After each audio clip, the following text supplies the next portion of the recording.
या चॅनलला तुमचा खूप उत्तम प्रतिसाद येत आहे आणि भरघोस आशीर्वाद देखील तुम्हाला त्या चॅनलच्याद्वारे मिळत आहेत. म्हणून सर्व गौरव परमेश्वराला देऊयात आपण. रेव्हरंड मनोज तेलोरी मिनिस्ट्रीज हे चॅनल जे आहे त्या चॅनलला आपण जास्तीत जास्त सबस्क्राईब करूयात, लाईक करूयात. त्या ठिकाणामध्ये बेलचं आयकन आहे, ते बेलचं चिन्ह आपण दाबूयात, जेणेकरून नवनवीन ज्यावेळेस वचनाचे व्हिडिओज तयार होतील ते लगेच तुम्हाला त्या ठिकाणामध्ये बघायला मिळतील आणि राहिलेले आशीर्वाद देखील तुमच्या जीवनामध्ये मोकळे होतील. त्या ठिकाणामध्ये खाली व्हॉट्सअप नंबर देखील दिलेला आहे. जर तुमची काही साक्ष असेल तर तुम्ही त्या व्हॉट्सअप नंबरवर त्या ठिकाणामध्ये तुमची साक्ष सांगू शकता. त्याचप्रमाणे जो नंबर खाली त्या ठिकाणामध्ये दिलेला आहे त्या नंबरवर तुमच्या जर काही प्रार्थना विनंती असतील तर तुम्ही प्रार्थना विनंती देखील त्या ठिकाणामध्ये नक्कीच तुम्ही सांगू शकता. आणि खरोखर ही वेळ आहे परमेश्वराच्या वचनाची. आपल्यामध्ये रेव्हरंड मनोज तेलोरे अजिबात फिरू देऊ नका, मास्क काढू नका.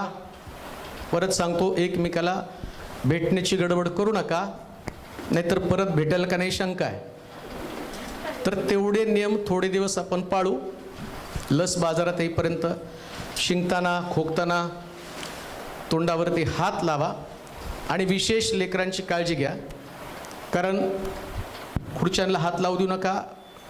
जर त्यांनी हात लावला, लक्षणं करोनाची दिसत नाहीत, प्रभू सांभाळतो, तरी पण आपणही काही नियम सांभाळणं गरजेचं आहे. तुमची लेकरं सुरक्षित राहतील तर मंडळी पण सुरक्षित राहील. म्हणून कृपा करून कोणी मास्क काढू नका. लेकरं जर समजा फिरायला लागले तर बेटर वे त्यांना घरी घेऊन जा, कारण आपल्याला दर रविवारी चर्च चालू ठेवायचं आहे. तर सरकारचे कोणतेच नियम आपण मोडणार नाहीत. तर तेवढी खबरदारी घ्या, जेणेकरून येणाऱ्या दिवसामध्ये जे अजूनही बरेच ठिकाणं चर्च बंद आहेत. अतिशय दुःखाची गोष्ट आहे. लोक भुकेले ताणलेले आहेत, परंतु तरीसुद्धा त्यांना देवाची उपस्थिती मिळत नाही. सगळं मिळतं हो, पैसा मिळतो, घर मिळतात, नातेवाईक मिळतात, चांगल्या वस्तू खायला मिळतात, पण देवाचं सानिध्य ते मात्र मिळणं या दिवसामध्ये दुरापस्त झालेलं आहे. म्हणून आपण काळजी घेऊया. कुणाला एवढ्यात भेटण्याची गडबड करू नका, गळ्यात पण पडू नका. प्रेज द लॉर्ड लांबून केलं थोडे दिवस तर एकदम छान आहे, कारण प्रेज द लॉर्ड हा शब्द आहे, हातात हात द्यायलाच पाहिजे असं काय नाही. तर प्रेज द लॉर्ड तुम्ही तोंडाने उच्चारा, एकमेकाला भेटण्याची जी लांबून करा. जाताना अगदी धक्काबुक्की न करता एकेका व्यक्तीने बाहेर पडा, जेणेकरून डिस्टन्स राहील, सुरक्षित राहील. थोड्याशा खुर्च्या पण तुमच्या डिस्टन्स वाढू द्या. सोशल डिस्टन्सिंग आपण जितकं पाळू तितकं चांगलं आहे, जेणेकरून कुठल्याच नियमामध्ये आपण अडकू नये. प्रभूला धन्यवाद देतो. या दिवसामध्ये अनेक लोकांच्या जीवनामध्ये देव काम करत आहे. एवढा विश्वास लोकांचा प्रभूमध्ये मजबूत होत चाललाय, एवढा वाढलाय. मला मागच्या आठवड्यामध्ये एका सिस्टरने फोन केला. ते म्हटले की मागच्या काही दिवसामध्ये एका जागी माझ्या पस झालेला होता, मग ते काढला, त्याच्यानंतर परत त्या ठिकाणामध्ये मला पस झाला आणि डॉक्टर म्हटले की टेस्टिंग करावं लागेल, कॅन्सरची शक्यता आहे. मग ते म्हटले की डॉक्टर लाख म्हणतात की कॅन्सरची शक्यता आहे, पण माझा विश्वास प्रार्थनेवरती आहे. तुम्ही प्रार्थना करा, त्या प्रार्थनेला मी आमेन म्हणते आणि माझ्यावरती वेळ येणार नाही. मी म्हटलं तुमचा एवढा विश्वास आहे तर देव करायला समर्थ आहे. आणि मग प्रार्थना केली. प्रार्थना केल्यानंतर दुसऱ्याच दिवशी मला वाटतं त्यांचे रिपोर्ट्स आले आणि डॉक्टरनी सांगितलं काळजी करू नको, तुला कॅन्सर नाही, प्रभूनं तुला आरोग्य दिलेलं आहे. आणि मी तुम्हाला शेअर पण केलं. लोकांचा विश्वास फार स्ट्रॉंग आहे. अजून एक बहीण रात्री मला वाटतं तिने 11-12ला काहीतरी मला मेसेज केला होता की तिची आई न चुकता यूट्यूबच्या चॅनलवरती आपले संदेश पाहती. तिची इच्छा होती की तिच्या मुलीनं पण तो ऐकावा, परंतु जेव्हा त्या मुलीला ती मेसेज फॉरवर्ड करत होती आणि मग तिला ते ऐकायला आवडत नव्हतं आणि ती म्हटली जरी लावला ना तरी मला वाटायचं कधी संपावा, लवकर संपला पाहिजे. म्हणजे भूक लागली नाही तर तुम्ही किती पण चांगलं दिलं तर ते खाणार नाही. मग ती त्या दिवशी आजारी पडली. मग तिची आई म्हटली माझ्या मुलीसाठी प्रार्थना करा. मग फोनवर मी तिच्यासाठी प्रार्थना केली. ती म्हटली ज्यावेळेस तुम्ही प्रार्थना करत होता त्यावेळेस माझ्यामध्ये काहीतरी होत होतं, मला जाणवत होतं. आणि त्यानंतर तुमची प्रार्थना संपली आणि माझ्या आईनं पुन्हा मला मेसेज लावून दिला, जे मला अजिबात देवाचं वचन ऐकायला आवडत नव्हतं, परंतु प्रार्थना केल्यावर माझ्यामध्ये होत असलेलं परिवर्तन मला जाणवलं आणि त्यानंतर मला असं वाटलं हा मेसेज संपूच नाही. देव काम करत आहे. देवाला काम करायला आवडतं. कान देऊ नाही का? काम प्रभू करतो, माध्यम फक्त तुम्ही आणि मी आहोत. आणि तुमच्यासाठी सुद्धा आनंदाची बातमी, जे लोक तुम्ही पण यूट्यूबवर तुमचा संदेश देत आहे अजून देत राहा, कारण बऱ्याच तुमच्या संदेशाचं आणि तुम्ही जे सांगता त्याचं उत्तेजन खूप लोकांना मिळत आहे. एका बहिणीनं फोन करून मला सांगितलं, अशी मंडळी आमच्याकडे असती तर किती बरं झालं असतं, कसं तुमच्या लोकांमध्ये धैर्य, कशा पद्धतीनं सेवा करत आहे. तर अशी धगधगीत असणारी मंडळी आमच्या शहरात असावी अशी आमची प्रार्थना आहे. तुमचे लोक प्रभू कुठल्या स्थानापर्यंत घेऊन जात आहे. देवाचे प्रिय लोको, मी तुम्हाला का सांगतो माहिती का? व्यक्तीपेक्षा देव महत्वाचा आहे. गाढवाचं जाबाड असेल तर देव वापरतो. म्हणजे काम करत असताना कशाकडून काम करायचे देवाला ठाऊक आहे. पवित्र शास्त्रातला सगळ्यात अशुद्ध प्राणी कोणता तर आम्ही पाहतो गाढव. जन्माला जर आला तर बायबल सांगतं त्याची मुंडी मुरगळून टाकावं, त्याला जिवंत ठेवण्याचा अधिकार नाही, किंवा त्याला वाचवण्यासाठी कोकऱ्याचं बलिदान द्यावं. मग देवाचा नियम आहे अशुद्ध प्राणी गाढव. या गाढवाला शापित प्राणी म्हटलेला आहे, परंतु संदेश त्याला ज्ञान सांगण्यासाठी याच गाढवाचा प्रभूने वापर केला. म्हणजे देव जे करतो ना ते अशुद्ध जरी असलं त्या व्यक्तीवरती, म्हणून मी तुम्हाला म्हटलं व्यक्तीवरती काही अवलंबून नाहीये, वापरून घेणाऱ्या देवावरती अवलंबून आहे. तो कशाचा वापर करेल सांगता येत नाही. इवन पेत्रासाठी त्यानं माशाचा वापर केला. जा म्हटलं गळ टाक, एक मासा सापडेल, माशाच्या पोटामध्ये 2 नाणी सापडतील, एक कैसराला दे, एक देवाला देऊन टाक. देवाचा मार्ग आहे. कशा पद्धतीने कुणाला कसा आशीर्वादित करेल सांगता येत नाही. म्हणून देवाच्या हातामध्ये पडणं गरजेचं आहे. मला लवकरात लवकर संपवायचंय. आज जो विषय निवडलेला आहे तो म्हणजे स्वर्गाच्या राज्यात कोणाला प्रवेश. सगळ्यांचीच इच्छा आहे. सगळे आज सकाळी जे आलेत ते कशासाठी आला? तुम्ही जायचंय का नाही? का फक्त चर्चलाच यायचंय? स्वर्गात जायचंय, मेन स्वर्गात जायचंय. प्रॉब्लेम काय होतो माहिती का? ज्यावेळेस एक व्यक्ती मयत होती आणि मयत झाल्यानंतर लग्नाची पत्रिका येते आणि त्या पत्रिकेमध्ये नाव असतं स्वर्ग वासी, म्हणजे स्वर्गामध्ये पोचले. कब्रस्तानमध्ये ज्या एका व्यक्तीचं दफन केलं जातं आणि दफन केल्यावरती त्याही ठिकाणामध्ये असं म्हटलं जातं की हा व्यक्ती आता प्रभूच्या उराजवळ बसलेला आहे. मग खरं आहे का? स्वर्गात मी चाललोय किंवा नाही याचा पुरावा आम्हाला पवित्र शास्त्रातनं पाहायचा आहे. कोण स्वर्गामध्ये चाललंय?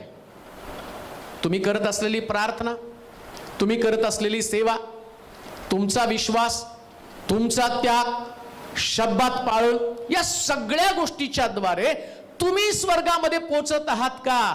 किंवा स्वर्गामध्ये पोचण्यासाठी माझ्यामध्ये मला काय बदल करायचे ते आम्हाला समजावून घेणं गरजेचं आहे.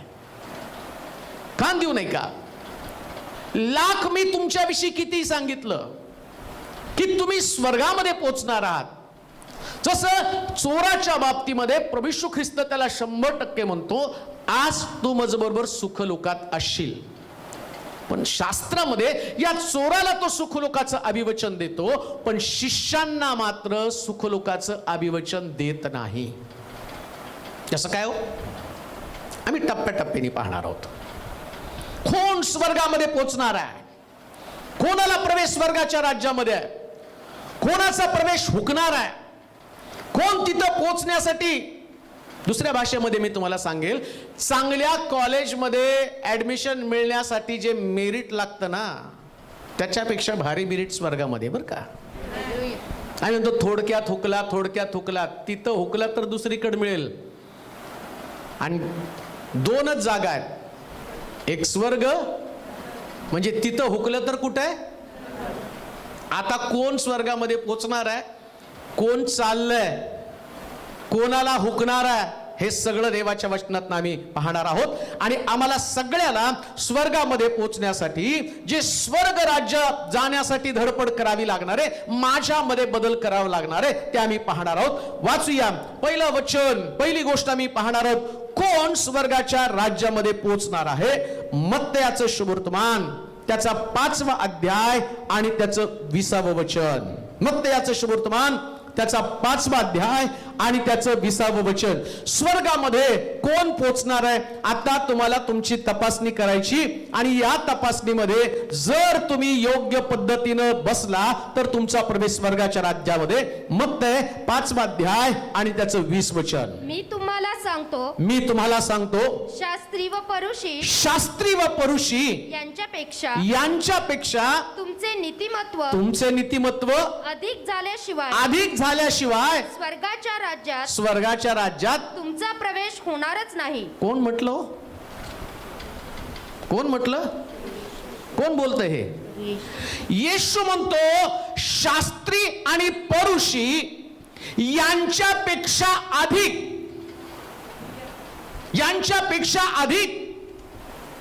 जर शास्त्री आणि पुरुषांना प्रभू येशू ख्रिस्त म्हणतो की अहो सापाच्या पिलांनो, आणि भावी क्रोधापासून वाचण्यासाठी तुम्हाला हा मार्ग कोणी सांगितला, तोच प्रभू काय म्हणतो माहिती का, शास्त्री आणि पुरुषांपेक्षा अधिक नीतिमान झाल्याशिवाय तुमचा प्रवेश स्वर्गाच्या राज्यात होणार नाही. म्हणजे नाही. माझं थोडंसं नीतिमत्व, माझी थोडीशी धार्मिकता, माझं थोडंसं चांगुलपण, याच्यानं स्वर्गाच्या राज्यामध्ये मी नाही पोहोचणार. मग काय शास्त्री आणि पुरुषाची नीतिमत्ता? शास्त्री आणि पुरुषी कशा प्रकारचे नीतिमान होते? ते बायबलचं पठण करणारे आणि शास्त्र मुखगत असणारे लोक आहेत. काय त्यांचं नीतिमत्व आहे?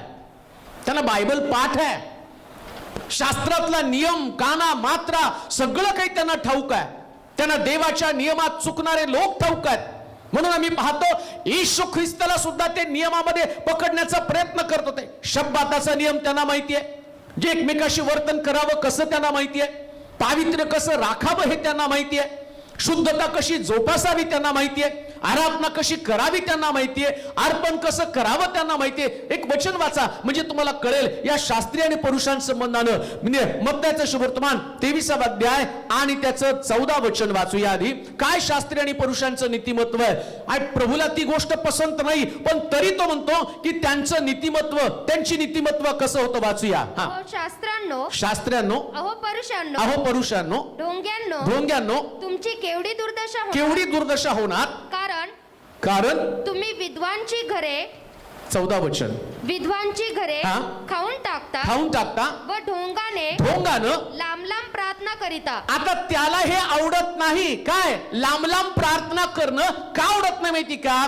इकडं लांब ते प्रार्थना करतात पण विद्वांची घरं खाऊन टाकतात. पण तरी तो काय म्हणतो माहिती का? शास्त्री आणि पुरुषां इतकं तुम्हाला नीतिमान व्हावं लागेल, म्हणजे तुमच्या प्रार्थना पण तुम्हाला जास्त कराव्या लागणार आहेत.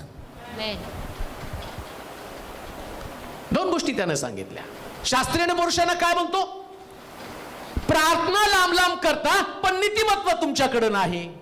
आणि आम्हाला शिक्षण देताना काय सांगतो की तुम्हाला त्यांच्या इतकं नीतिमत्व धारण करावं लागणार आहे. म्हणजे प्रार्थना पण मर्यादित नाही, प्रार्थना पण किती?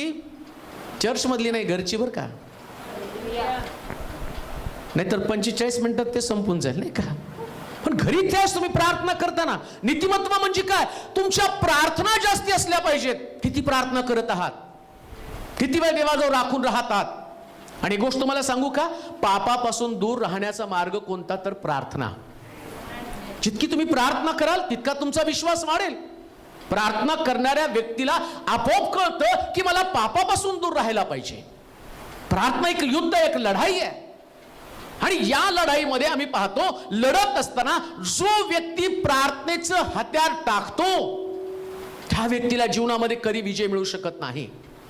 दावीद मोहामध्ये पडण्याचं कारण काय? बायबल सांगतो वर्षाच्या सुरुवातीला युद्धाला जाण्यासाठी आणि तो युद्धाला गेला नाही आणि घरी थांबला, म्हणजेच तो प्रार्थनेमध्ये कमी पडला. मग त्याच्यामुळं शास्त्र सांगतं नाही का, ज्यास तू प्रार्थना करशील त्यास आतल्या खोलीमध्ये जा आणि खिडक्या बंद कर. दाविदाच्या खिडक्या उघड्या होत्या, प्रार्थना नाही करू शकला, नीतिमत्व गेलं. एवढा मोठा व्यक्ती आम्ही पाहतो की तो पापामध्ये पडला, त्याचा नाश झाला. असं समजू नका. तुम्ही आहे त्याच्यामध्ये समाधानी आहात. का देऊ नये का? स्वर्गात जाण्यासाठी तुम्हाला विशेष प्रकारची तयारी करावी लागणार, खास प्रकारची तयारी करावी. तुम्हाला जगीत जीवन जगत असताना आणि जगीत जीवन जगत राहिला तुम्ही नाही स्वर्गामध्ये पोहोचू शकत. कोणी सांगितलं तुम्हाला स्वर्गामध्ये पोहोचणार आहात? तुम्हाला शास्त्री आणि पुरुषां, स्वतः प्रभू येशू ख्रिस्त म्हणतो शास्त्री आणि पुरुषां इतकं नीतिमान झाल्याशिवाय कोणी देवाच्या राज्यामध्ये प्रवेश करू शकत नाही. देवाचे प्रिय लोक, शास्त्री आणि पुरुषी मोठ्या त्यांच्या प्रार्थना होत्या. आज प्रश्न, तुम्ही किती प्रार्थना करत आहात? किती वेळ देवाच्या सानिध्यामध्ये घालत आहात? कुणीतरी मला एकानं सांगितलं, पाळस साहेब सगळे संदेश खूप छान आहेत, पण माझी तुम्हाला हात जोडून विनंती आहे, लोकांना उपदेश करा. आणि त्या व्यक्तीसाठी आता आज विषय आला तर सांगतो. ते म्हणतात की देवानं लोकांकडे भरपूर वेळ दिला, ते आपला वेळ मोबाईल मध्ये घालत आहे, ते आपला वेळ टीव्ही मध्ये घालत आहे, ते आपला वेळ अश्लील गोष्टी पाहण्यामध्ये घालत आहे, वर्तमानपत्रामध्ये घालत आहे, पण ते प्रार्थनेमध्ये वेळ घालत नाही. कान देऊ नाही का?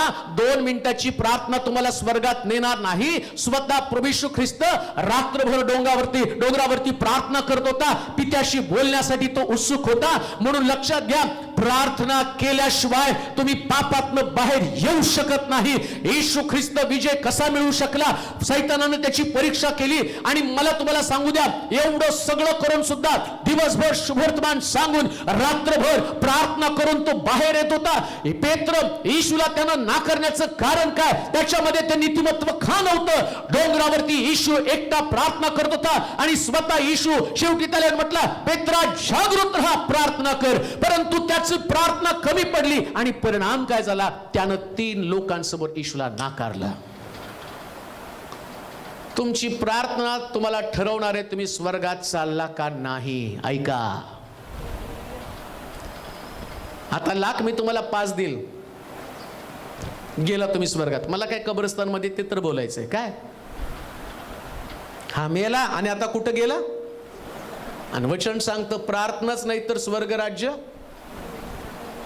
शास्त्री आणि पुरुषां इतकं नीतिमान झाल्याशिवाय स्वर्गाच्या राज्यात प्रवेश होणारच नाही. मग तुम्ही प्रार्थना किती करता याच्यावर पण तुमचं नीतिमत्व अवलंबून आहे. किती प्रार्थना करतात, किती देवाशी बोलतात, रात्री झोपताना, दुपारी जेवताना, सकाळी नाश्ता करताना, बाहेर कुठं तरी जाताना, गाडी चालू करताना, गाडी बंद करताना, प्रवास करताना. नाही हो, ती प्रार्थना नाही.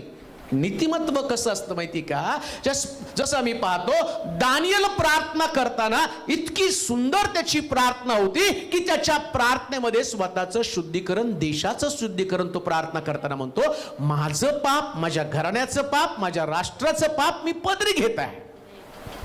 शुद्धता कशी आहे? तुम्हाला तुमच्या पापाची जाणीव निर्माण व्हायला पाहिजे. आणि एकदा का पापाची जाणीव निर्माण झाली, दावीद का म्हणतो, मी रोज रात्री माझं अंथरूण अस्वानी भिजवून टाकतो. रात्रभर प्रार्थना करत आहे, पापाबद्दल खेद व्यक्त करत आहे. नीतिमत्व म्हणजे पापाची जाणीव. नीतिमत्वासंबंधानं शुद्धीवरती येणं. एका ठिकाणी म्हटले, नीतिमत्वासंबंधानं शुद्धीवरती या. शुद्धता आमच्यामध्ये यायलाच पाहिजे. विचारांमध्ये शुद्धता, कृतीमध्ये शुद्धता, बोलण्यातली शुद्धता. शास्त्री आणि पुरुषांना नीतिमत्व देवानं दिलं होतं. आणि काय नीतिमत्व होतं माहिती का? पुरुषांसंबंधानं नियम काय होता? ते लांब लांब झगे घालत होते. लांब लांब झगे घालणं म्हणजे काय हो? लिहिलंय तिथं. आता तेवढं वाचायचं नाही, मग बाकीचे मुद्दे तशीच राहतात. का लांब लांब झगे घालत होते? कारण त्यांचं शरीर उघडं राहू नये आणि या उघड्या शरीरानं पाप घडलं जाऊ नये. हे नीतिमत्व आहे, शुद्धतेचं दर्शक आहे. तसं आमचे हात झाकले गेले पाहिजे. कशासाठी माहिती का? या हातानं वाईट कर्म करता कामा नये. स्पर्श, चुकीचा स्पर्श, चुकीचा स्पर्श तुमच्या हातानं होता कामा नये. बायबल सांगतं आमचं नीतिमत्व तसंच असलं पाहिजे. आमचे विचार तसे असले पाहिजे, आमच्या कृतीत असल्या पाहिजे. आणि मग तिथं असं म्हटलं की ते लांब लांब प्रात. कसली नीतिमत्व आहे? 23 वचन वाचा बरं. 23 वचनामध्ये काय नीतिमत्व त्यांचं होतं? वाचा. अहो शास्त्रांनो, अहो शास्त्र्यांनो, अहो परुषांनो, अहो परुषांनो, ढोंग्यांनो, ढोंग्यांनो, तुमची केवढी दुर्दशा होणार. केवढी दुर्दशा होणार. कारण तुम्ही विद्वांची घरे खाऊन टाकता व ढोंगाने. नाही, 23 वचन. अहो शास्त्रांनो, अहो शास्त्र्यांनो, अहो परुषांनो, अहो परुषांनो, ढोंग्यांनो, ढोंग्यांनो, तुमची केवढी दुर्दशा केवढी दुर्दशा होणार? कारण पुदिना, बडीशेप व जिरे यांचा दशांश. कसलं नीतिमत्व आहे हो? कशाचा दशांश देत होते? पुदिना. तुम्ही देता का अद्रकचा? हे पुदिन्याचं पण देत होते. अजून बडीशेप जिरे यांचा दशांश तुम्ही देता. आणि नियमशास्त्रातल्या मुख्य गोष्टीकडे म्हणजे न्याय दया व विश्वास या तुम्ही सोडल्यात. तो दशांश आणि दशांशाचा नियम दिला. यांचं एवढं नीतिमत्व, ते उत्पन्नाचं जे पण उत्पन्न असेल, पुदिना आला पुदिन्याचं उत्पन्न, जिरे आले जिऱ्याचं उत्पन्न, बडीशेप आली बडीशेपचं उत्पन्न. म्हणजे त्यांना असं वाटत होतं देवाचा एकही नियम मोडता कामा. याला नीतिमत्व म्हटलेलं आहे. शास्त्री आणि पुरुषान याच्यापेक्षा जास्त धार्मिक म्हणजे काय? तुम्हाला शास्त्रातले प्रत्येक नियम पाळण्यासाठी स्पर्धा लागली पाहिजे. कोणताच नियम मी मोडता कामा नये. तसं यांनी नियम पकडला, दशांशाचा नियम पाडला. आणि दशांशाच्या नियमामध्ये ते काय म्हणतात? नुसता दशांश नाही तर देवाच्या नियमात न जाणो. देवाच्या नियमामध्ये माझी बडीशेप आली तर, माझं पुदिना आला तर, माझे जिरे आले तर. म्हणजे किती काटेकोरपणे पाळत होते. ते म्हटले न जाणो, या नियमात मी चुकता कामा नये. हे मी तुम्हाला का सांगतो? स्वर्गात जायचं तर प्रत्येक नियमांचा अभ्यास करा. कुठलं तरी बायबल मधलं एखादं वचन कृपेचं दयेचं, नुसतं आम्ही म्हणतो देव प्रीती आहे, देव कृपा आहे, देव आमक आहे, देव तमक आहे, झालं स्वर्गामध्ये निघालो. स्वतः प्रभू येशू ख्रिस्त म्हणतो याच्यापेक्षा जास्त नीतिमान तुम्हाला बनावं लागेल. कान उघडे ठेवा. स्वर्ग सगळ्यांसाठी आहे, पण स्वर्गात सगळे पोहोचू शकणार नाही. स्वर्गामध्ये देवानं सगळ्याला बोलवलेले, पण तिथं जाण्यासाठी तुम्हाला परिश्रम करावा लागणार आहे. अंधश्रद्धेमध्ये राहू नका. असं आपल्या मनाची समजूत करून घेऊ नका मी जे करत नाही आणि त्याच्यामध्ये आणि प्रभू मला माफ करेल आणि मला स्वर्गामध्ये नेईल. आणि शास्त्र सांगतं तुमची धार्मिकता, तुमचं नीतिमत्व, तुमची शुद्धता, तुमची पवित्रता, तुमची प्रार्थना, तुमचा विश्वास या सगळ्याच्या बाबतीमध्ये, देवाच्या प्रत्येक आज्ञेच्या बाबतीमध्ये तुम्ही इतकं जागरूक राहिलं पाहिजे की प्रत्येक गोष्ट करताना तुम्हाला देवाच्या नियमांचा आधार घ्यावा लागेल. देवाचे नियम तपासून पाहावे लागेल. जसं शास्त्री आणि पुरुषी देवाच्या नियमांच्या बाबतीमध्ये बांधील आहेत आणि ते देवाचे नियम तपासून पाहत आहेत. आणि तरी सुद्धा प्रभू येशू ख्रिस्त म्हणतो अरे शास्त्री पुरुषांनो, अरे ढोंग्यांनो, तुमची केवढी दुर्दशा होणार. हे नियम पाळून यांची दुर्दशा होणार म्हणतो. मग आम्ही नियम तोडून आमची किती दुर्दशा होईल. यांची काय चूक आहे? हे सगळे नियम पाळतात, हे शब्दात पाळतात, हे लांब लांब प्रार्थना करतात, पुदिना आणि बडीशेपचं दशांश देतात. कुठल्याच गोष्टीमध्ये त्यांनी एक्सक्यूज केली नाही. आणि तो काय म्हणतो तुमची केवढी दुर्दशा होणार. प्रश्न मी विचारतो तुमची केवढी होईल हो? मग माझी किती दुर्दशा होईल? मला स्वर्ग राज्यामध्ये जायचंय आणि मी मर्यादित शिदोरी घेऊन निघालो. मी मर्यादित वचनं घेतली आणि मर्यादित वचनाच्या द्वारे म्हणतो मी स्वर्ग राज्यामध्ये पोहोचणार आहे. मग बरेच लोक काय म्हणतात माहिती का? एवढा कठीण असेल तर स्वर्गात कोण पोहोचणार आहे? मग येशू ख्रिस्तानं उत्तर देऊन ठेवले बोलावलेले पुष्कळ आहेत. स्वर्गाचं राज्य हे फार कठीण आहे.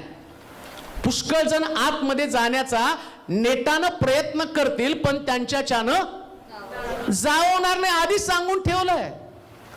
वचन पाळायला जमणार नाही म्हणून आतमध्ये पोहोचणाऱ्यांची संख्या कमी असणार आहे. मग त्याच्याबद्दल देवाला वाईट वाटत नाही. त्याला माहितीये जे माझे निवडले लोक माझ्याकडे येतील. एवढ्या इस्रायल लोकांमध्ये तो काय म्हणतो 12 वंशातले 12,000 त्यातले 1,44,000 मी स्वर्गामध्ये नेणार आहे. त्यांनाच त्या 12 वंशातले 12,000 1,44,000 डोक्यावर शिक्का मारला आणि त्यांनी स्वर्ग राज्यामध्ये ठेवलं. स्वर्ग हे मर्यादित लोकांचं बोलवलेले पुष्कळ आहेत. पण आज सकाळी तो म्हणतो निवड तुमची व्हायला पाहिजे, निवड ठरवायला पाहिजे. आणि निवड ठरवण्यासाठी तो काय म्हटला नीतिमत्व तुमचं यांच्यापेक्षा अधिक असलं पाहिजे. काम देऊ नाही का? तुमचं नीतिमत्व वाढवा, तुमची धार्मिकता वाढवा. आहे त्या धार्मिकतेमध्ये समाधानी राहू नका. आहे तुमचं जे आध्यात्मिक जीवन त्याच्याच आणि त्याच्याविषयी आणि तुम्हाला प्रौढी असता कामा नये. माझ्यातली कमतरता मी शोधावी, जसं शास्त्री आणि परुष आपली कमतरता शोधत होते आणि त्यांच्यातली कमतरता आणि प्रभूनं दाखवून दिली. तो म्हटलं पुदिना आणि याचा तुम्ही दशांश देता, पण दया आणि करुणा तुमच्यामध्ये नाही. दशांश देण्यामागे त्याचं धारणा काय होते माहिती का? ज्यावेळेस अंतःकरणामध्ये कृपा दशांश हा कोणाला पण देता येत नाही. लक्षात ठेवा, तुम्हाला जर दशांश देता येतो ना तर तुमच्या अंतःकरणात करुणा आहे म्हणून तुम्ही देऊ शकता, देवाविषयीचं प्रेम आहे म्हणून तुम्ही देऊ शकता. ही देवाची कृपा तुमच्यावरती आहे म्हणून त्यामध्ये तुम्हाला विशेष कोणती गोष्ट नाही. तो नेमकं हीच गोष्ट आहे, तुझ्या अंतःकरणात दया उत्पन्न व्हावी. आता मला त्या खोलामध्ये तेवढं जायचं नाही, टॉपिक दुसरीकडे जाईल. परंतु मला तुम्हाला सांगू द्या, जो मुख्य भाग काय, देव प्रत्येक गोष्ट आणि करत असताना जसं आम्ही पाहतो अर्पण देताना नियम दिलं की त्या ठिकाणामध्ये तुम्ही काय करायचं, अर्पण करताना त्या पारव्याची मुंडी कापायची, बकऱ्याची मुंडी कापायची आणि ती कापत असताना पापार्पण होताना त्या बकऱ्याची तडफड, त्याचं सांडलेलं रक्त याच्याबद्दल तुम्हाला भीती वाटावी आणि पाप करण्यापासून तुम्ही दूर राहावं, पाप तुमच्यामध्ये येऊ नये. कारण जिथं कोकरा अर्पण होणार होता तिथं तुम्ही अर्पण होणार होता, त्याचा दंड तुम्हाला भोगावा लागणार होता. म्हणजे नियम देवानं दिला कशासाठी? मनुष्याचं हृदय मृदू व्हावं, कोमल व्हावं, त्याच्या हृदयामध्ये पाप निघून जावं आणि देवाविषयी त्याचा भरोसा पक्का व्हावा. परंतु नियमांमध्ये अडकलेले लोक फक्त नियम पाळत गेले, परंतु खरं नीतिमत्व ते विसरून गेले नाही. आता ईश्वर म्हणतो, शास्त्री आणि पुरुषां इतकं नीतिमत्व झाल्याशिवाय तुम्हाला देवाच्या राज्यामध्ये प्रवेश मिळणार. आता तुम्ही ठरवायचं आहे तुमचं नीतिमत्व किती. दुसरा मुद्दा आम्ही पाहणार आहोत, दुसरा मुद्दा पाहणार आहोत. जे महत्वाचं आहे तेवढंच भाऊ, पुष्कळ गोष्टी आहेत परंतु तरी सुद्धा महत्वाचं पाहणं आम्हाला गरजेचं आहे. मत्तयाचं शुभवर्तमान त्याचा 19वा अध्याय आणि त्याची 16 पासून 24 पर्यंतची वचनं. नंतर पहा एक जण येऊन त्याला म्हणाला गुरुजी मला सार्वकालिक जीवन म्हणजे स्वर्ग, वतन मिळावे म्हणून मी कोणते चांगले काम करावे, कोणतं चांगलं काम करावं. तो त्याला म्हणाला मला चांगल्याविषयी का विचारतोस, चांगला असा एकच आहे. तरी तू जीवनात प्रवेश करू पाहतोस, म्हणजे स्वर्गात प्रवेश करू पाहतोस, तर आज्ञा पाळ. तो त्याला म्हणाला कोणत्या. येशू म्हणाला खून करू नकोस, व्यभिचार करू नकोस, चोरी करू नकोस, खोटी साक्ष देऊ नकोस, आपल्या बापाचा व आपल्या आईचा सन्मान कर आणि जशी आपणावर तशी आपल्या शेजाऱ्यावर प्रीती कर. तो तरुण त्याला म्हणाला मी हे सर्व पाळलं आहे. माझ्या ठाई अजून काय उणे आहे. येशू त्याला म्हणाला पूर्ण होऊ पाहतोस तर जा तुझे असेल नसेल ते विकून दारिद्र्यास दे, म्हणजे तुला स्वर्गात संपत्ती मिळेल आणि चल माझ्या मागे ये. पण ही गोष्ट ऐकून तो तरुण खिन्न होऊन निघून गेला, कारण त्याची मालमत्ता पुष्कळशी होती. काय स्वर्गामध्ये जाण्यासाठी केलं पाहिजे? आता नीट ऐका, लहान लेकरं आहेत, मोठी आहेत, सगळ्यांसाठी एक महत्वाची गोष्ट सांगतो. तुम्ही स्वर्गात चाललेल्या आहात का नाही ही गोष्ट तुम्हाला इथून समजणार आहे. काय सांगितलं? स्वर्गात जायचं तर आज्ञेचं. कोणती आज्ञा? काय आज्ञा आहे? खून करू नको. काय आज्ञा आहे? व्यभिचार करू नको. खून करू नको. खून शब्दाने होतो, विश्वासणाऱ्यांमध्ये शब्दानं खून होतो. एक शब्द ज्या शब्दानं कोणी दुखावलं गेलं, एक शब्द ज्या शब्दानं रक्त सांडलं गेलं, एक शब्द याच्यानं कोणाच्या डोळ्यामध्ये अश्रू आले.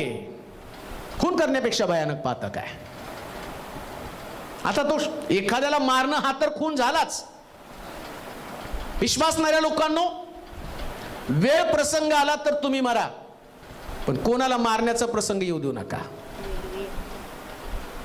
म्हणून प्रभू येशू ख्रिस्त काय म्हणतो माहिती का? एका गालात मारली तर दुसरा गाल, हे शिक्षण आहे. स्वर्गात जायचंय, मग बायबल सांगतं खून करू नकोस. कोणतंही हत्यार विश्वासणाऱ्या लोकांच्या घरात जीवनामध्ये असता कामा नये. खून करू नकोस, शाब्दिक युद्ध करू नकोस. पलीकडच मी तुम्हाला सांगतो, तुम्ही आता त्या लेवलला आला, त्या ठिकाणात तुम्ही एकमेकाला भोसकणार नाही, खून करणार नाही, पण शब्दानं पण कोणी मरता कामा नये, तुटता कामा नये. खून होणं म्हणजे तुटणं, एकमेकापासून दूर जाणं, ते पण तुमच्यामध्ये होता कामा नये. खून करू नकोस. व्यभिचाराचं पण पातक नको आहे. कधी व्यभिचार तुमच्या हातून घडता कामा नये. व्यभिचार करणाऱ्या लोकांना पण स्वर्ग राज्य नाहीये. स्वर्गामध्ये पोचायचंय तर व्यभिचारापासून पण दूर राहिलं पाहिजे. आता व्यभिचार म्हणजे डायरेक्ट व्यभिचार नाही, तो एखाद्या स्त्रीविषयी, एखाद्या मुलीविषयी जर तुमच्या मनामध्ये दुष्ट भावना आल्या तरी तुम्ही व्यभिचार करता असं बायबलमध्ये दिलं, येशू म्हटलेलं आहे. आणि व्यभिचाराचं पातक करणारे लोक पण स्वर्गामध्ये जाणार नाहीत. मग तुम्हाला ठरवायचं तुम्ही कुठल्या वाटेवर चाललेला आहात. कान देऊ नाही का? ज्या दिवशी मी प्रभूच्या मार्गामध्ये चालत असतो, त्या मार्गामध्ये चालत असताना एक गोष्ट ध्यानात ठेवा. शास्त्रात लिहिलं, मला प्रभूजी प्रभूजी म्हणणाऱ्या प्रत्येकाचा प्रवेश स्वर्गाच्या राज्यात होईलच. असं मी तुझ्या नावानं भूतं काढली, संदेश दिला, रोगी बरे केले, तरी सुद्धा मी तुला ओळखत नाही. का ओळखत नाही त्या मुद्द्याकडे आपण पुढे जाणार आहोत. परंतु सगळ्यात महत्वाची गोष्ट, जसा देव आहे तसं आम्ही बनलं पाहिजे. स्वर्गामधला देव पवित्र आहे आणि देवाला जी पवित्रता आवडती ना, तीच पवित्रता माझ्यामध्ये आलीच पाहिजे. आमीन म्हणाल का? देवाची पवित्रता, पावित्र्याशिवाय कोणी सुद्धा देवाला पाहू शकत नाही. म्हणून म्हटलं, जे नीतिमत्वाचे शुद्ध ते धन्य, जे अंतःकरणाचे शुद्ध ते धन्य, ते देवाला पाहतील. तरुण तरुणींनो, सांभाळा स्वतःला. तुम्ही किती मोठी सेवा केली, किती मोठी गोष्टी केल्या, पण पावित्र्य जर तुमच्याकडे नसेल, तुमचा स्वर्गाचा प्रवेश बंद झाला. नीट ऐका, नीट ऐका. कदाचित माझा उपदेश तुम्हाला पटणार नाही, पण मी उपदेश करत नाही, देवाच्या वचनाचं शिक्षण तुम्हाला देत आहे. देवाच्या वचनाचं शिक्षण काय, तुम्ही काय करता याच्यापेक्षा तुमचं वर्तन, तुमचं जीवन आणि कशा पद्धतीने शुद्ध आणि समर्पित तुम्ही राखण्याचा प्रयत्न करत आहे. हे तरुणा, तुझ्या तारुण्यामध्ये तुझं अंतःकरण तुला उल्हास देव, तुझ्या मनाला येईल त्याप्रमाणे वाग. त्याने फ्रीडम दिलं, मोकळीकता दिली, जसं पाहिजे तसं तू वाग. पण हिशोबाच्या समयी या प्रत्येक गोष्टीचा हिशोब घेतला जाईल. प्रत्येक गोष्टीचा हिशोब घेतला जाईल. मग स्वर्ग राज्य मिळण्यासाठी तुम्हाला इथून अलिप्त व्हावंच लागेल, सांभाळावंच लागेल. स्वर्गात पोचायचे ना, चर्च मध्ये पोचाल, चांगल्या मंडळीमध्ये जाऊ शकाल. कान देऊ नाही का? चर्च तुम्हाला कुठंच बंद होणार नाही. शिलोत न जा नको म्हटलं, आणखीन कुठं तरी जाल. पण स्वर्गामध्ये मात्र स्वर्ग एकच आहे आणि तो स्वर्ग पवित्र आहे, शुद्ध आहे, गौरवी प्रकारचा स्वर्ग आहे. पित्याची उपस्थिती तिथे आहे आणि पित्याच्या उपस्थितीमध्ये जाण्यासाठी तुम्हाला पवित्र व्हावंच लागेल. पुढे वाचूया. हा, चोरी करू नको, चोरी करू नकोस, खोटी साक्ष बस. देऊ नको. चोरी पण करू नका बरं का. किती कुणाचं आवडलं तरी अनावधानानं पण घेऊ नका. येते का लक्षात? काय होतं, चुकून त्यांचं विसरलं, मी ठेवलं नाही. मीटरची चोरी करू नका, कशाची चोरी करू नका. बसमध्ये गेला तर तिकीट पण काढा. असं नका म्हणू, देवानं काम केलं आणि कंडक्टर मला ओलांडून गेलो, मी गाडीतनं उतरलो. देव असलं काम करत नाही, खोटं. चोरी म्हणजे चोरी. मला नेहमी एक प्रश्न पडतो आणि बरेच लोक ते प्रश्न मला पण विचारतात. पण आज सकाळी मी त्याचा विचार करत असताना देवाने त्याचं उत्तर मला दिलं. सगळ्याला क्षमा करण्यासाठी प्रभूनं सांगितलं, याला क्षमा कर, त्याला क्षमा कर, 7च्या 70 वेळा क्षमा कर. पण यहुदा इस्करियोतनं 30 रुपयाला येशूला धरून दिलं आणि त्याला प्रभूनं क्षमा केली नाही. आणि शास्त्र सांगतं, तू जन्मला नसता तर बरं झालं असतं. मग एकाने प्रश्न मला केला, तो प्रभू एवढं क्षमाविषयी सांगतो, मग यहूदा 30 रुपयाला धरून दिलं आणि त्याच्याबद्दल सांगितलं की त्याला क्षमा नाही. मग ज्यांनी त्याला भोसकलं, ज्यांनी त्याला मारलं, ज्यांनी त्याला शिक्षा दिली, त्यांना पण तो क्षमा करतो.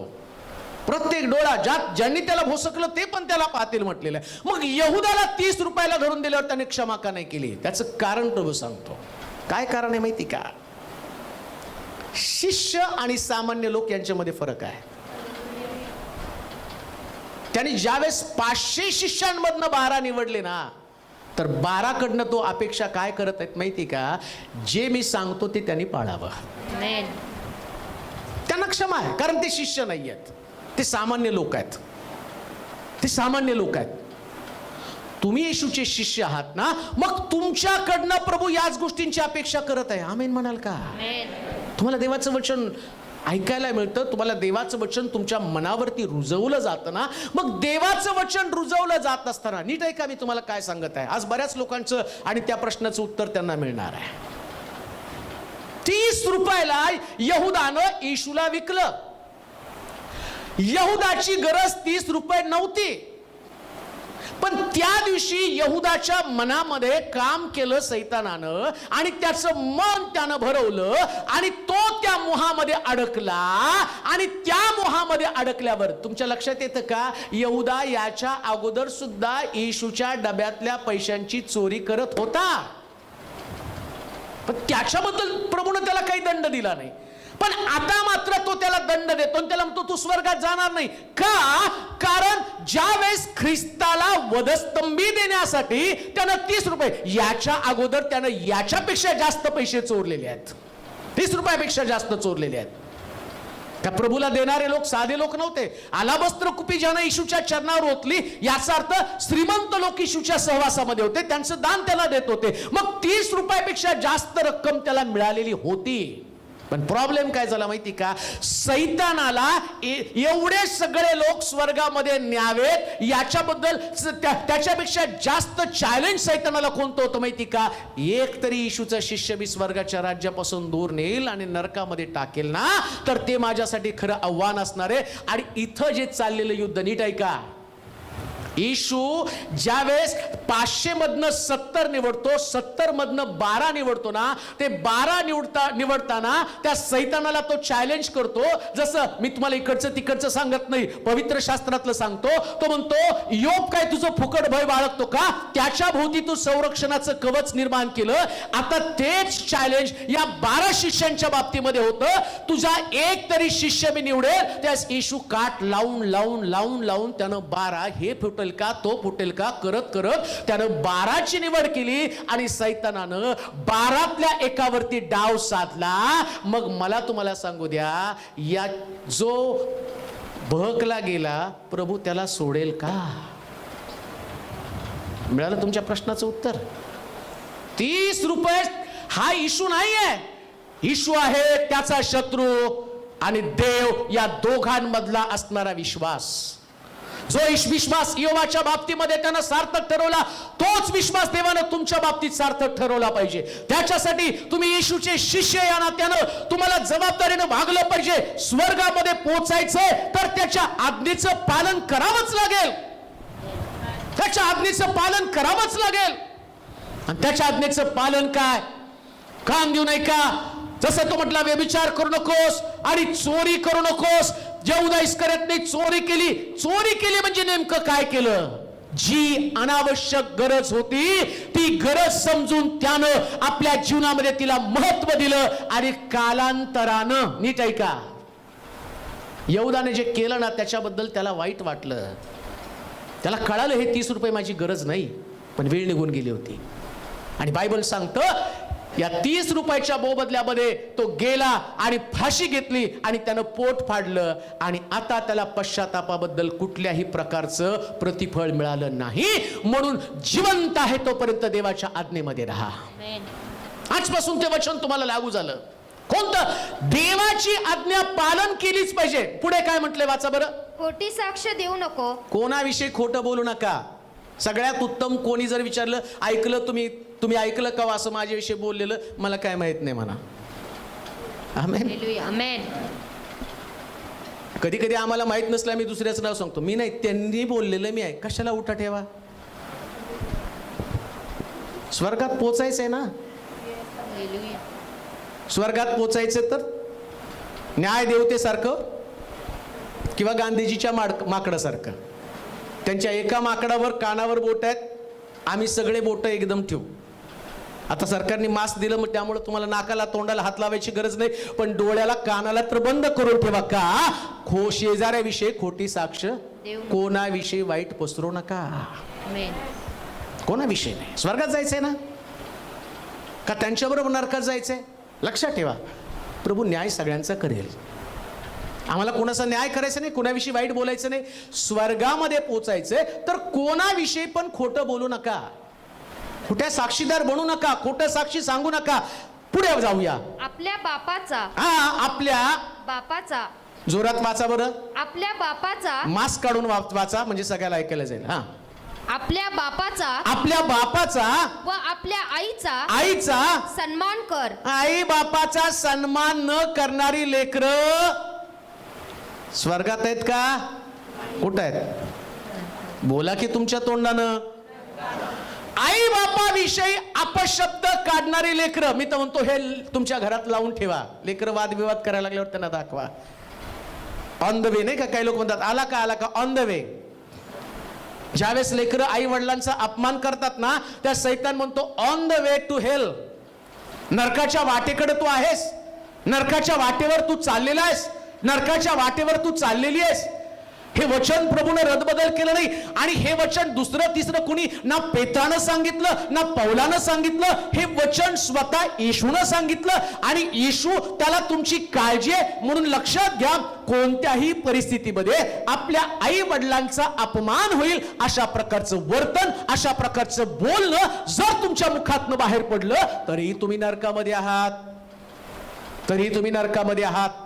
मग किती पण प्रार्थना करा बरं का, मग किती पण विश्वास ठेवा बरं का, मग किती पण चर्चला या, किती पण वाद्य वाजवा, किती पण गाणं गा, मग तुमचा आवाज किती तो नियम घेऊन बसतो. तिथं जर तुम्ही म्हटलं ना प्रभूजी मी संदेश दिला, आईचा अपमान केला, बापाचा अपमान केला, प्रभूजी मी भूत काढली, मग एक वचन वाचा म्हणजे तुम्हाला समजेल.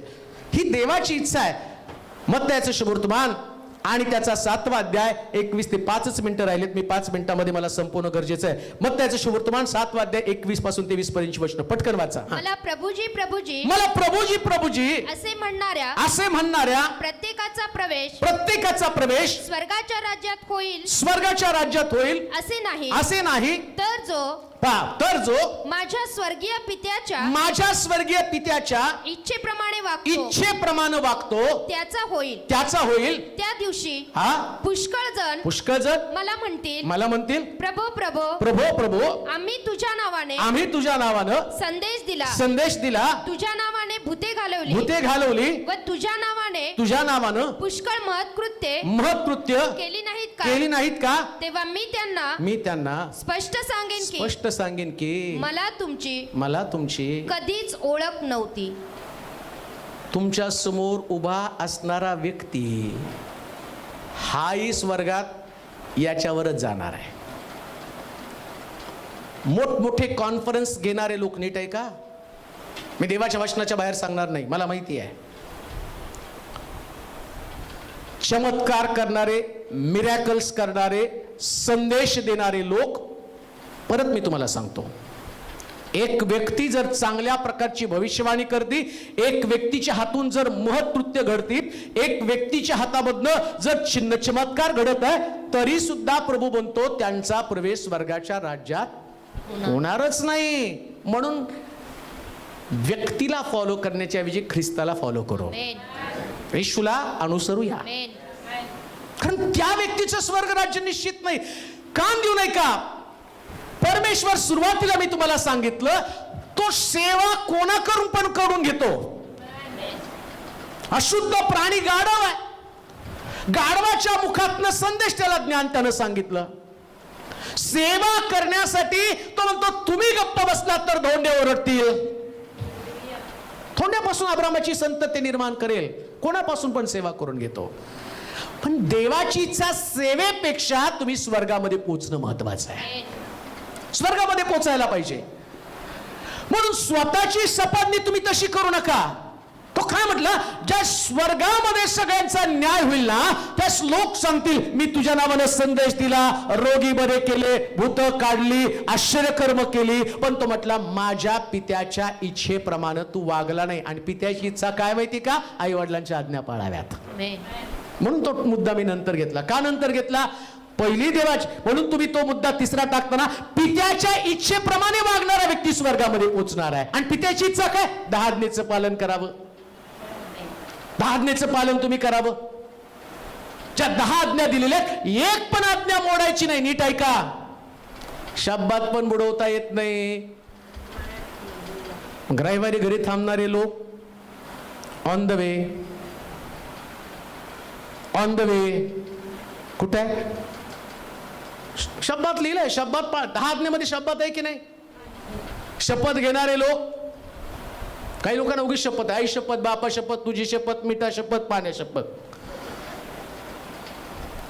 सूर्यालाही सोडत नाही बरं का, सूर्य शपथ सगळ्यांच्या बापाचंच आहे. शास्त्र सांगतो कोणाची शपथ घ्यायची नाही, निर्मिती देवाची आहे. जे लोक देवाच्या आज्ञेचं पालन करत नाहीत आणि ते स्वर्गामध्ये पोहोचू शकत नाही पोहोचू शकत. मग संदेश द्या, रोगी बरे करा, भूत काढा. म्हणून तर येशूचे शिष्य एकदा येशूकडे आले, ते खूप खुश झाले, प्रभूजी आम्ही भूत काढलं. येशू काय म्हटलं माहिती का, भूत निघतं यात समाधान, तुमची नावं जीवनाच्या पुस्तकात आहेत का याच्याविषयी समाधान माना. दुसऱ्या भाषेत त्याला सांगायचं, जीवनाच्या पुस्तकात नाव आहे का.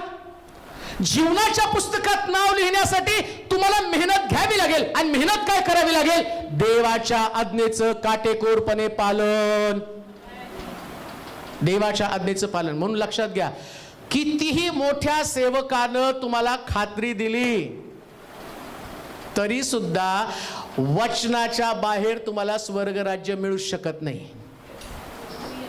मी म्हटलं तुम्हाला ठीक आहे, मला वाटलं एखाद्या परिवारामध्ये सांगावं तुम्हाला, हा प्रभू तुम्हाला स्वर्गात घेऊन जाणार आहे. तिकडं प्रभू म्हणेल तुझं तर पक्क कर आधी.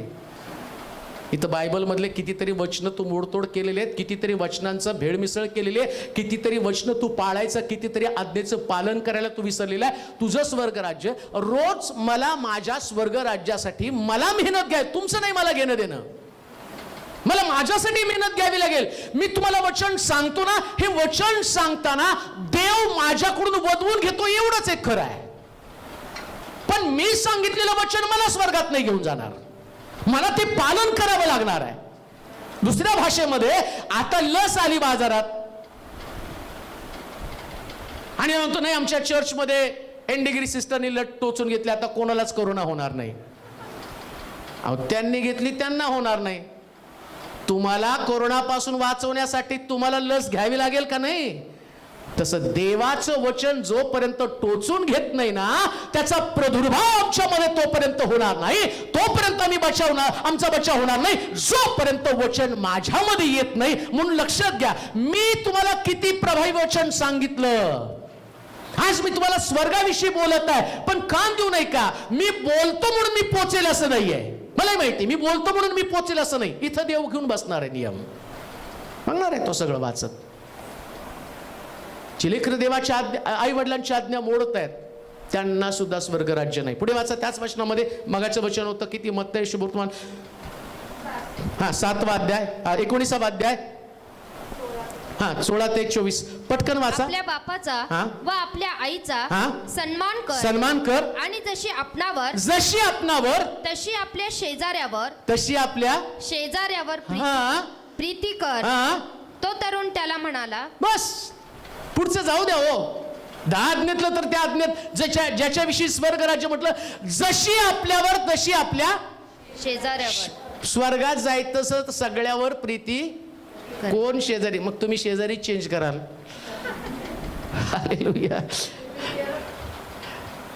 शेजारी म्हणजे शास्त्र काय सांगतो माहिती का, समोर दिसणाऱ्या बंधूवरती जो प्रीती करत नाही, तो न दिसणाऱ्या देवावरती काय प्रीती करेल. स्वर्गामध्ये पोचायचंय ना, जी व्यक्ती तुमच्या समोर आहे ती तुमचा शत्रू असला तर तुम्हाला प्रीती करावी लागेल. स्वर्ग राज्यामध्ये जाण्यासाठी प्रीतीची पण गरज आहे.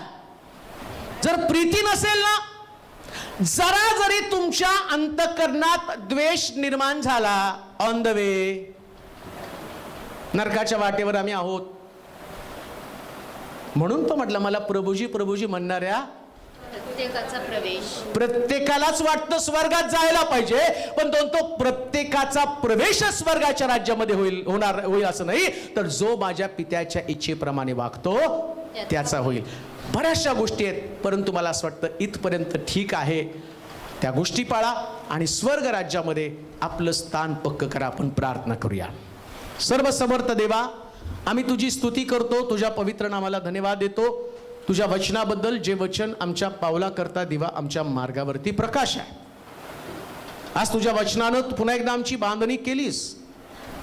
आमचं ध्येय आहे स्वर्ग राज्य मिळवावं आणि तुझ्या लोकांना ते मिळवण्यासाठी परिश्रम करणारं अंतःकरण दे. प्रभू, आमच्यामध्ये ज्या चुका आहेत त्याची दुरुस्ती होऊन ते बदल होऊन जाऊ दे. काही गोष्टी आमच्यामध्ये उण्या असतील त्या काढून टाक. तुझ्या इच्छेप्रमाणे वागणारे लोक तो मला बनव. मंडळी या नात्यानं आम्ही एकत्र प्रार्थना करत आहोत. एकही व्यक्ती तुझ्या सानिध्यापासून दूर असू देऊ नकोस. रात्रंदिवस तुझ्या वचनाचं, आज्ञेचं मनन आणि चिंतन करणारं अंतःकरण त्यांना तू दे. आणि प्रभू, तुझी इच्छा समजावून घ्यावी. ज्या तुझ्या आज्ञा तो मला समजावून सांगितल्या, त्या आज्ञेच्या बाहेरचं जीवन आमचं असता कामा नये. आम्ही नाही म्हणत की आमच्याकडनं महत्कृत्य घडावे.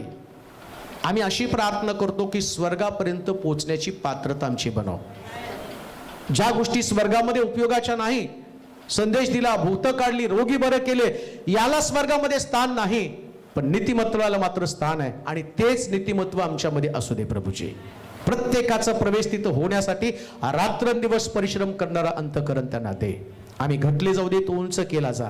कुठल्याही प्रकारचा लोभ, कुठल्याही प्रकारचं तुला न आवडणारी गोष्ट आमच्यामध्ये असू देऊ नकोस. तर प्रभूजी, आम्ही तुझ्या योग्यतेचे लोक बनण्यासाठी सहाय्य कर. प्रत्येक व्यक्तीला तुझ्या हाती सोपवत आहे प्रभू, त्यांच्या बरोबर राहा, त्यांना तुझ्या उपस्थितीचा आनंद दे. तुला गौरव दे, तुझी स्तुती करत येशूच्या नावात ही प्रार्थना विनवणी केली म्हणून तो ऐक. आमेन. आता देवबापाची प्रीती, प्रभू येशू ख्रिस्ताची कृपा, पवित्र आत्म्याची सहभागिता तुम्हा सर्वांबरोबर आता आणि सदा सर्व का असो. आमेन. आमेन.